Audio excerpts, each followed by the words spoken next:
Welcome to our first online training for Master Home Renovation course. We've met here today with Gabriel and Kate, and we're gonna be discussing your renovation journey and things you should consider before you start the whole process.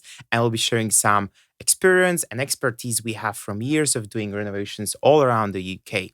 So the first guest we have is Katie. So if you could tell us a little bit about your experience and what's your background in the property. Sure. Hi, guys. Hi there. So I'm a homeowner and amateur renovator, I would say. I have a corporate job, but in my spare time, I love to put a bit of TLC into unloved properties and turn them into something special. So I get real satisfaction out of doing as much of that as I can myself. And I use Making World Beautiful to help me to do that for the first time on a big scale a couple of years ago. Amazing. Thank you for introduction, Kate. And we have Gabriel here, and maybe you can tell us a little bit about how we got into property because we got into property together, I would say, from very early age. So if you could just share a few, Yeah, points. that's right. Thank you, Christian, for introduction. So basically, as we established already, we start renovating properties as very early age with our father and uncle. So I would say that's when we were like 13 or 12. So that's more than 15 years now. Definitely over 10 years on the market here in UK. And yeah, that's basically how we started and start to pick up our first skills, helping our father and uncle build houses for other people, especially in East Europe where we were born. Thank you. Thanks for that. So, if we can maybe share with the students why we created this course, because I know we've been doing renovations here for a long time, and we had a lot of people asking us, okay, how should we do it? But we couldn't help everyone. So maybe I know you came with the idea to make a course in the first place.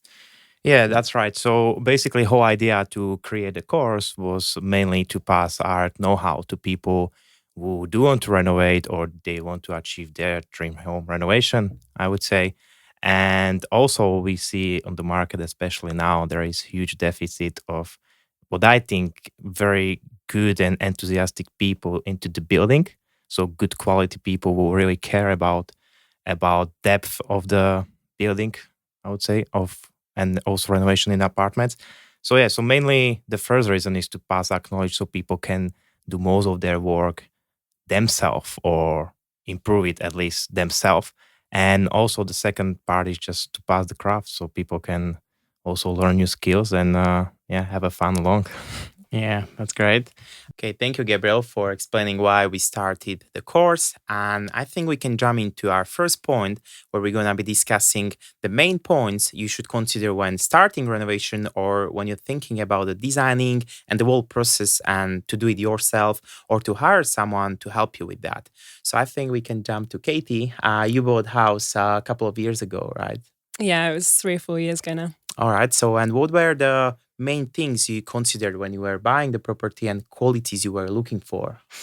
Yeah, so I was looking for a property that I could live in whilst renovating it. So the idea was I'm saying, getting a mortgage as a single person. I can't afford to buy a property that I'm not going to live in. So it had to be relatively livable, but with scope to add value so that I could basically build up my pot, build up my equity so that I can climb the ladder on my own. So the two key things that I was looking for when I was buying my property were firstly location, always really important, no matter what kind of place you buy.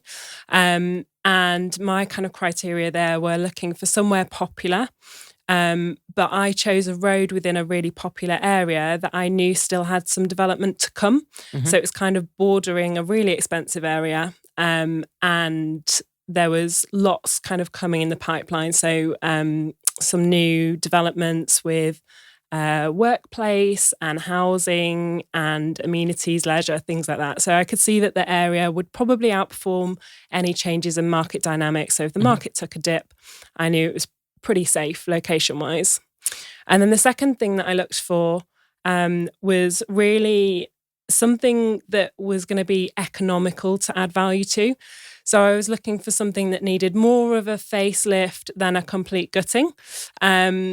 And maybe a simple layout change that would help to add livable space. So the ideal would have been something like a one-bed flat where you can move a few walls around, strip it back, decorate it, put in a new kitchen, bathroom at relatively low cost, and come out with maybe a 2-bedroom because it's a large one bed and it's got the space to kind of cut up the rooms a little bit differently.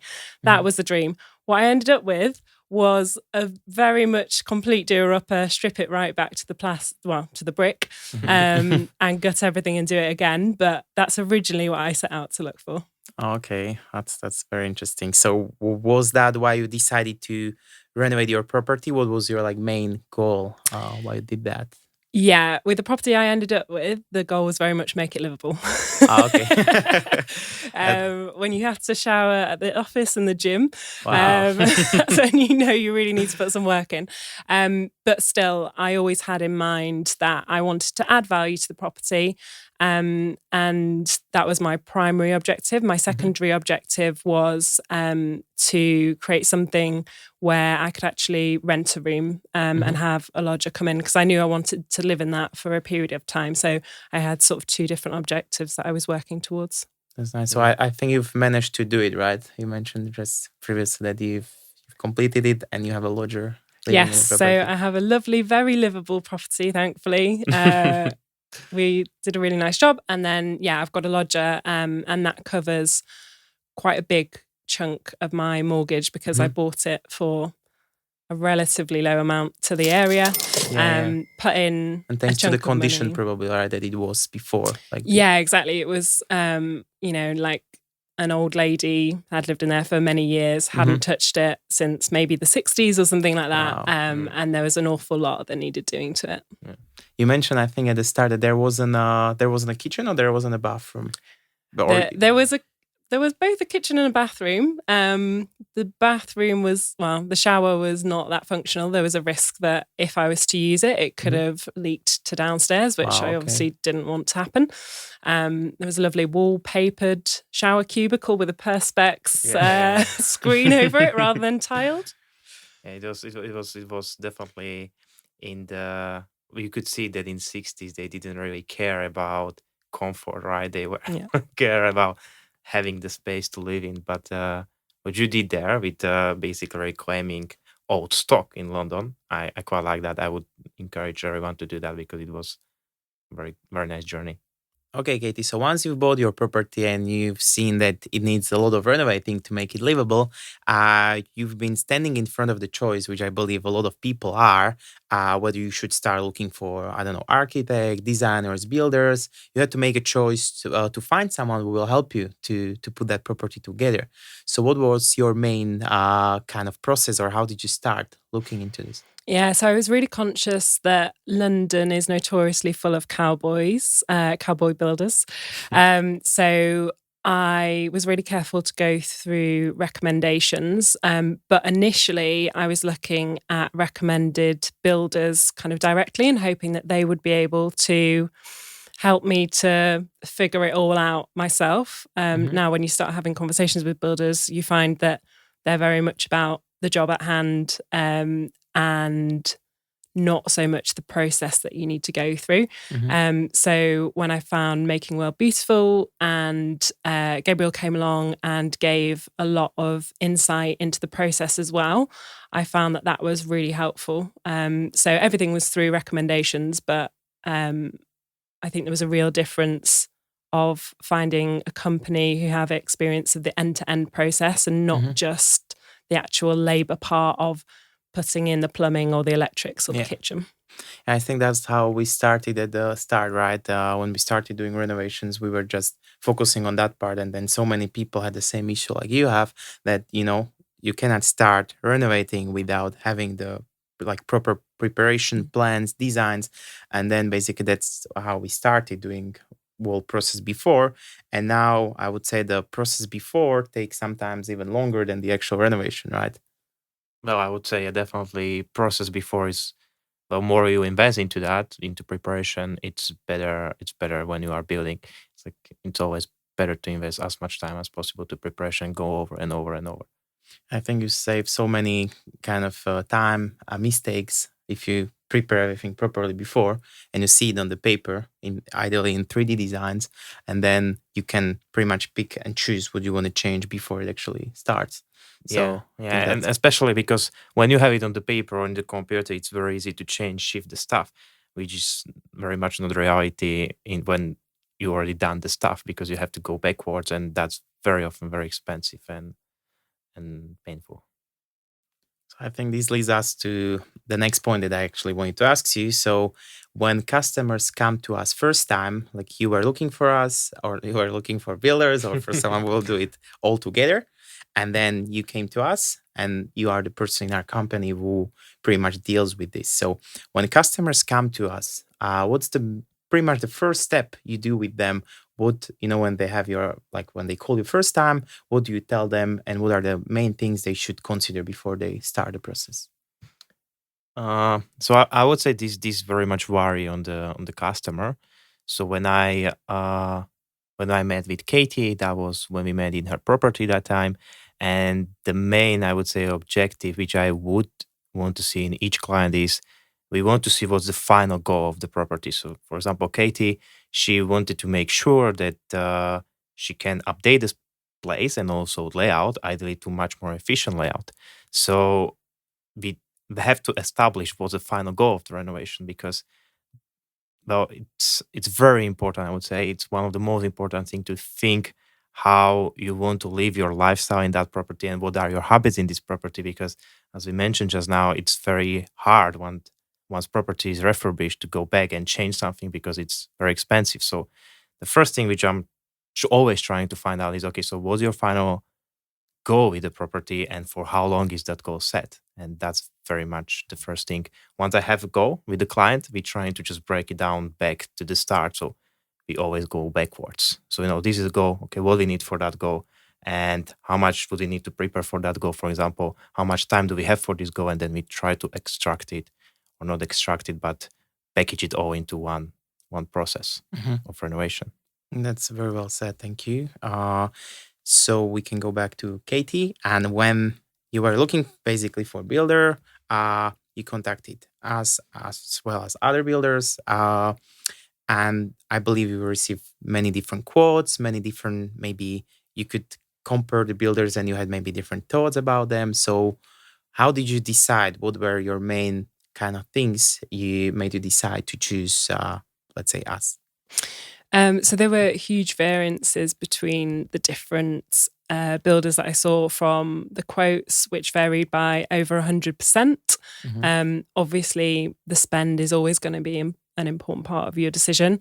The timeframes that people were available to start the work, and how long they potentially expected it to last varied as well, kind of as you'd expect. But the major difference that I found, and probably the main reason that I chose you guys, was the level of service and that understanding piece that Gabriel talked about around understanding what the objective is. Gabriel asked so many questions, made me kind of question myself around some of the thoughts that I had on the renovation and change direction versus where I thought it was going to go. Hmm. And he took a lot of time to understand that and then to explain loads of specifics and his thinking to me, which I'd not had from other builders. Other builders kind of came around, looked at it, went, "Oh, it's going to cost you 100 grand and you'll get a basic finish." And that was it. And that's a big commitment to make Hmm. on very little detail. Of course, yeah. When you met other builders, have they included the design part for you, or have you had any other builders where they told you straight away, "We need to design it with you," or majority of the builders were just giving you quote for the labor, or how was it? Um, so they didn't really even get into the detail of the service they Okay. were offering, if I'm honest. It was Hmm. more, they came around, they said, "What do you want?" Hmm. In terms of what's the outcome and what does that look like, rather than Gabriel, who asked, what's your objective? What are you Yeah. trying to achieve here? And then they would kind of price that based on, I guess, in their head, and they didn't 'Cause you didn't necessarily know. explain Sorry. this to me, but they would be like, "Oh, okay, so that means we're going to have to move that wall. We're going to have to replumb this. We're going to have Yeah, to do yeah, that." yeah, yeah. And then in their head, they would come up with a figure, and then they gave that to me. Whereas Mhm. Gabriel said to me, "Okay, don't tell me what your budget is. Tell me what your objectives are, roughly what you think you want to achieve. Mhm. I'll come back to you with how much that's going to cost. And then if that's outside your budget, we can work together to basically bring it back on budget." Adjust it, right? So it fits within the Yeah. budget. Yeah. That's I think very important, because at that point where the builders gave you the quote, you knew roughly what you want to achieve, but you didn't know like exactly every details, right? At that Yeah. point. So how could they price something that's not even, even when the customer is not even sure what's gonna be the final result, it's almost impossible to get a like proper price. And that's what we see quite often when customers tell us like builders gave us price, and then after the actual designing process the price changed a lot. And of course it changes because after the designing process you actually know what you're going to do, and then it might be too late to decide to change the builder, right? Yeah. Which So explains why you get such different quotes from different builders, because Mhm. in one builder's head, he's envisaging Yeah. the renovation in a different way to another builder, Mhm. as well as the fact that they have different prices Mhm. anyway. Okay, thanks for sharing that, Katie. So let's look at the other side, and let's look at how it looks from our side when customer contacts us. Mhm. And what's the process behind creating the quote? And when customer comes to you, what are the things that you consider, like Katie mentioned, that you need to find out what's how they use their property, what are their habits. So when you are creating the quote, what are the main things you're looking at when you're preparing it for customer? Yeah, I think so. I believe so from what Katie just said, is that we've been there and I know exactly when you said like, oh, he's going to remove that wall and that wall. In his head, he was counting basically an hours of his time. So basically his hour rate, how much this wall will take to remove, right? How much will that plumbing take? How much will that take? However, if you take it this way, the renovation is a process where you need like so many crafts, which is like plumbing, electric design, and everything. This guy, I do believe there are very good builders who can do that, but very often you cannot have pricing and knowledge of all these people in one head because it's almost impossible, right? So I think so. We did realize it in very early stages of renovations when we lose a lot of money on renovation, and our number one policy was that we don't want to change the quotation once it's agreed. That means that if we even would do anything or count anything wrong, and I really like that rule actually we made because the client had always this insurance that even if we did something wrong, they're not going to pay for our mistake. Mhm. And yeah, I think so that was very good. And on the base of that, we created quotation, which is actually break into the details. It's kind of like atomic detail of the renovation, I would say, where we realized that process of renovating is same in all apartments because if you have a kitchen, the steps are always same. They are just very slight changes. So how we come up with our process and how we do basically quote clients like Katie, for example, is that we know the idea. Now we create a picture of what we want to get in our head or on the paper. And now we break it down into very, very little steps on the paper. And each step, at, at least in our system, has how much the step costs by the person who is doing that, how long it will take to that person to take it, or like how long it will take to do that. And if it's more people or if it's require more people, then obviously it is there. And then also data attaching to itself, materials, second fix materials, if there are any third party permissions or stuff like that. So basically, as we're building up these small steps, for example, in the kitchen, you will get to the kitchen. And from the kitchen, we extend that to the bedroom, bathroom, hallway, or infrastructure of the apartment. And once you are there, you just get whole price from the quotation, but it's not done from the time perspective, but it's done from free perspective where we check, okay, so how much this kitchen will cost from little steps, how much time it will take from that little steps, and what materials would we need from for all these steps to actually make that kitchen happen. And if you put it all into one big quotation, that's how we find out that this is pretty much the most accurate quotation we could ever make. And once you do that in the details, and that's I would say is devil in our quotation that if the Katie has a builder we who or builders who are just pricing of their head or on the base of the work or time they have to do that, they very often either overprice or they're underpriced. If they overprice, they insure themselves. That's a clever because they insure themselves by putting price a bit higher. So, okay, so I know that that will take me 10 hours, but I will put 15 because obviously something will come up. And these guys usually are fine because they secure themselves, so they might not ask more money. However, the opposite of this is when the builder will say like, okay, it will take 10 hours, but I will do it even faster. I will do it in 8. And in reality, it's going to take 16. So it's like 50% decrease from what the reality is. And in this case, that's where we are getting to cowboy builders, where they counting only, they just want to make quick money and they are not thinking deep into the process, into the little steps it might take. And yeah, so basically that's what we do. We try to break everything into small details and from small details build basically very accurate quotation which we send to the client. And that's most probably when we are accurate, but usually more expensive than anyone else, or somewhere in the middle, on the top side of the middle, I would say. And I actually found that really valuable as someone who wanted to be very involved in my renovation and do as much as possible myself, because then I was able to have the conversation with Gabriel to say, okay, I can't afford this bit or the whole thing and I need to strip it back. Where can we look to save money? And we were able to then pick through actually what we could do more simply or remove or do differently. So it was definitely a really good tool for someone wanting to manage their own renovation a bit more closely. Yeah, yeah. And thank you for that. I think so. It's I think so. It's because we framed the renovation on the paper. So it's like, okay, if this kitchen will take me so many steps, which steps we can simplify, which steps we can sacrifice, which steps we can find a compromise on. If you know about these steps, you can do that. If you know only that the steps is one kitchen, there is no really detail where you can find the savings, compromises, or anything else. So breaking down into very much detail your goal is like in everywhere in the life. It's I think so the most important thing.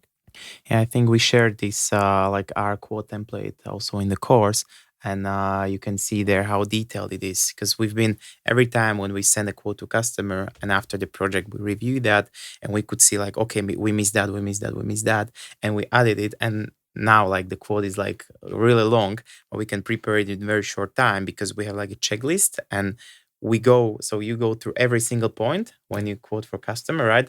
And you go like it is there or it isn't, so you have to remove things that are not there. Yeah. Whereas builders are looking at something and okay, they just look at okay, kitchen, bathroom, but you go there and literally like underfloor heating in the kitchen, and you have to check with customer, will you be thinking about underfloor heating? Yeah, yeah, And yeah. they'll tell you, and depending on that, then we create really Even though it's still there are probably 30 or 40 tasks for each room you have in the apartment, and you just need to know about them. And when you are quoting, you just go through all of these tasks. And then most of the time, client doesn't want all of them, but there are some tasks which you want to offer as a service, or they might not think about it, so you will pull it out, which will bring the quotation up. But they might decide they have an option like, okay, there is that extra, or it's actually not in the budget. Mhm. But when you don't have any, not doing that little checklist thing, that's where you very quickly will get to the problems. Complicate things, yeah. Yeah.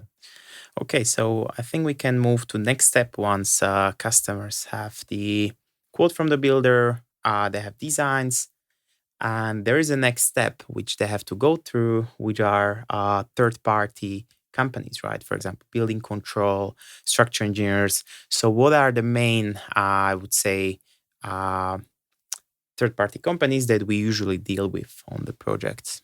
Yeah, and this is I think so another very underestimated thing on the renovation. Maybe Katie can say more about that. It's just from the reason when builder is thinking about such a thing, there are so many third party stuff which has to be done from I would say building control, structural engineer, skip removal, parking. There are so many things which can literally those things can add to your renovation 30 to 40% easily, depends on the renovation. But yeah, so once you have a goal and you know that, okay, this is a budget we work with, you need to run it through all of those people like building control, structural engineer, party war agreement, fire inspector. And there is there are lists of the people you need to make sure you don't need them, because all of these people have their own pricing list, and most often it's very expensive. Okay, thank you, Gabriel. So I think we can ask Katie, which third party is it? Companies or permissions? Oh, I it's think. permissions, but you need to contact company to get the Oh, okay. permission. Yeah, yeah. So did you have any third party, basically permissions you had to be dealing with on your project, and have you had any challenges there? Yeah, so my flat is a leasehold flat, which means that there's a freeholder who technically owns the building, and you have to get permission from them to make any structural or layout changes. Also, because we were making a change to the shared structural party wall between my flat and next door, we had to get a party wall agreement. And then, of course, all the normal kind of building regulations and all those bits. In terms of third parties, so companies, I used a surveyor to get the party wall agreement because there was a template which was really useful that Gabriel provided from Making World Beautiful. In an ideal world, the neighbour would have signed up to the simple version of that, but they were being a little bit more difficult and wanted to get surveyors in both for themselves and also for me, and to get them to make an agreement around any conditions relating to work done on that party wall. So that was one. But all in all, they can't stop the work as such. It's just a case of getting those conditions written up. The one that I did have some challenges with was the leasehold permissions, or rather the freehold permissions. So my freeholder gave me the permission at the start of the project. Gabriel went and had a chat and explained all the work that was going to happen, and they were happy with that. We sent through a load of documentation like the structural survey and things like that to get them on board and let them know exactly what was going to happen. They were really happy. And then lockdown happened, and all of a sudden they were stuck in their flat with the prospect of building works happening below them. So I think that's probably what changed their mind on giving me that permission, and they tried to revoke it. So I waited sort of couple of months until lockdown started to ease, thinking because they could leave again, they would then be happy for us to proceed. But as it happened, they weren't, and they were being very difficult. The relationship became quite strained. And in the end, I had to go to a solicitor for legal intervention to get that kind of agreement reinstated almost, even though they could never have revoked it in the first place. But just so that we were sure we were good to go ahead without causing any issues, breaking the law, things like that. And because they weren't very happy about that, they then made the renovation itself particularly difficult in as many ways as they possibly could. But ultimately, we had that permission, so we were able to move forward. That's great. It Yeah. did take a long time though to get it. Yeah. It was a couple of months, or was it like a year? I think the works got paused for about 4 months or something like that. Yeah, I think so. Like overall, it was at least half year delay, right? which is Yeah. huge if you are ready to start it, and especially in your scenario where you were kind of in the urge to renovate the property as soon as Yes, possible. and I couldn't live in it. We'd already sort of stripped it back. As you know, the shower wasn't working, so during lockdown, I couldn't shower at the gym or the office. So every day that I couldn't start the renovation was a day that I was paying a cost because I wasn't able to live in the flat. So, Gabriel, have we had any challenges in design, or have we had to change anything because of the neighbors, or any specific permissions we had to kind of obey to? Yes, especially there, because of the neighbors, we had to go through operations. So they basically push us to do everything to the very, very last detail. We ended up to basically one agreement was like how far is fan extractor from bathroom from the opposite neighbor wall. Like we go to such small details with building control, which took some time. But the main challenges which we had there along that was that we drastically changed the layout, I would say, in your apartment, right? Because we went from almost no bathroom or just very little small bathroom. We went to two bathrooms, very nice design bathrooms, I would say. So yeah, that was infrastructure which we were running above the below neighbor had is like just it was hard to as especially for me that was one of the most challenging apartments we had because when you need to run new infrastructure, especially waste pipes for the bathrooms and everything for bathroom to works, which is like fresh air, waste, new feed for the water, electric, all of that. Which that was, I would say, one of the biggest challenges, which we did, I would say, achieve pretty well there. So that was one of the biggest challenges we had there, I would say. And then, of course, building control, because all of that what we have proposed in Katie's project had to pass building controls regulations because we had a neighbor above us who was basically very particular about every detail in that building building control regulations. We had to do it all to high spec, which You had to share it with the neighbor as well, like all the designs and everything, the visualizations. yes, we did. A neighbor even requested second visit from the building control to double check the building control certificate Okay, before that. that's very So painful. he yeah. requests visit on the visit Oh. to make sure that we are done, that they have done everything properly. So to do that in the apartment like Katie's was challenged by itself, and so to do it under like double watch, it's even harder. And you mentioned he moved out after, or he's still there. Yeah, no, thankfully. So he made your life there's- difficult, and then he yeah. moved out. Right? Well, Nice. he did, yeah. But we learned a lot along the side. I would say it was difficult, but it ended up very nice, and it's actually very satisfying to look at these bathrooms now. It is, right? Very satisfying to use it. Yeah. Okay, so once you've sorted designs and you've sorted all the preparation, I think we can just, Gabriel, maybe if you can share or just summarize what are the main preparation points people have to have ready before they start renovating to make sure they don't do any mistakes and they don't overpay for something they could have avoid by doing the preparation properly. Yeah.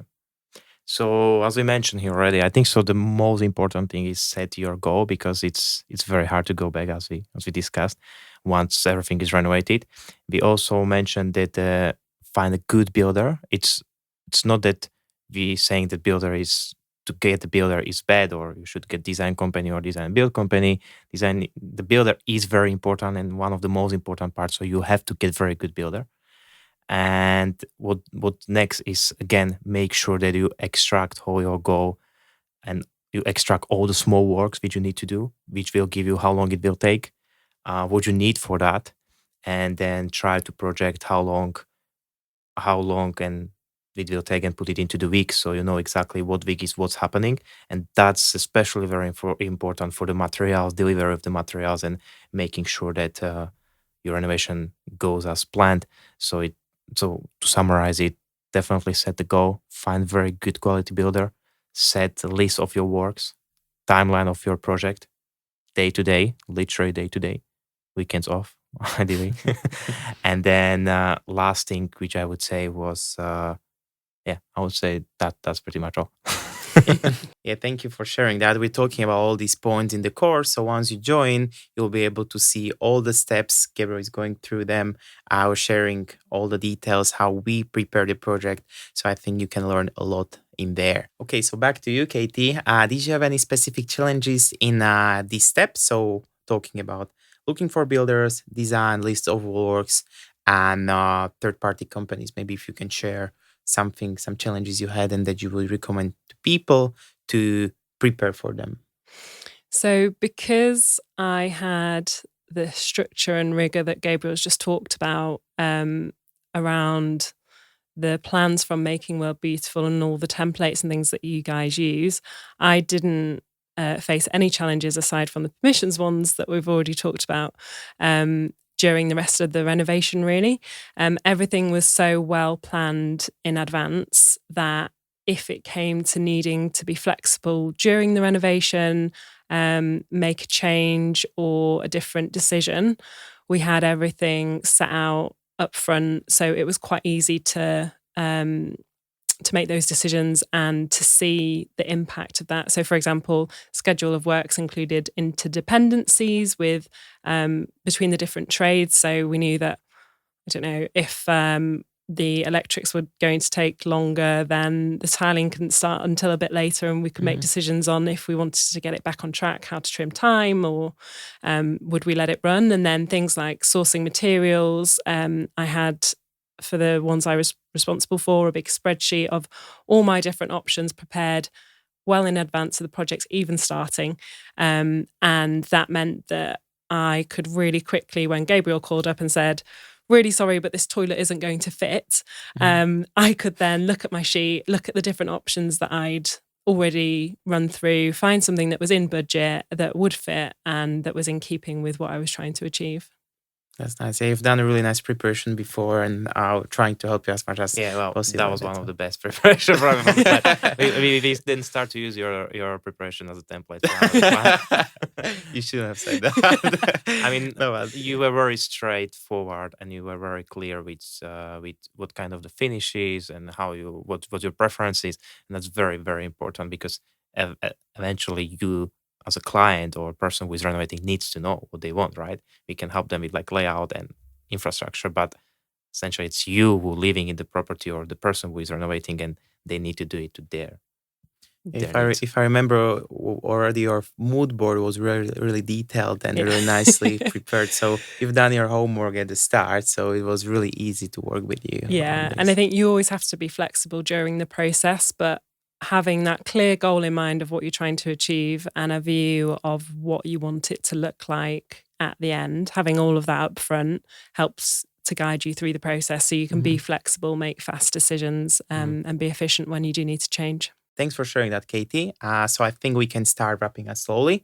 Once all the design preparation is done, we pretty much start the renovation. And I think if we could share with our students big takeaways, maybe from Gabriel's side and from Katie's side, from your renovation in particular, and then in general from your experience, what you think would be helpful for people. So I don't know if you want to start, Katie. Yeah, sure. So my biggest takeaways were certainly have a plan, make sure you've done all your preparation up front, stick to that as much as possible. Obviously, you always have to be flexible, but having done that planning and preparation is going to give you the best chance of bringing your project in on time, on budget, and as you want it, and really keep that objective in mind all the way through. So set it out at the start and have that as your sort of focus point that you make your decisions towards. And I would say the best renovations are the ones where you understand where to add the time, effort, and the spend to generate the most value. Okay, thanks for sharing that. So Gabriel, if you could share.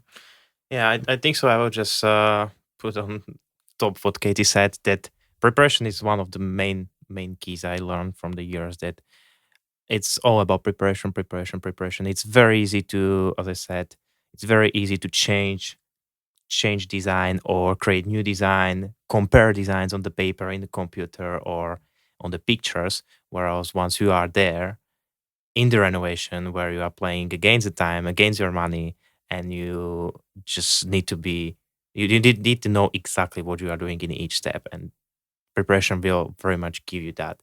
And the last thing I would mention is you want to get the best people on your project, because when you have the best people around you who have experience in many crafts, I would say, like if you are a hard builder who is very good, or he at least has very good electrician and plumber, architect, they need to cooperate with good people, and you need to cooperate with good people, because when you have a good people around you, they all give you little ideas which will eventually create very successful renovation.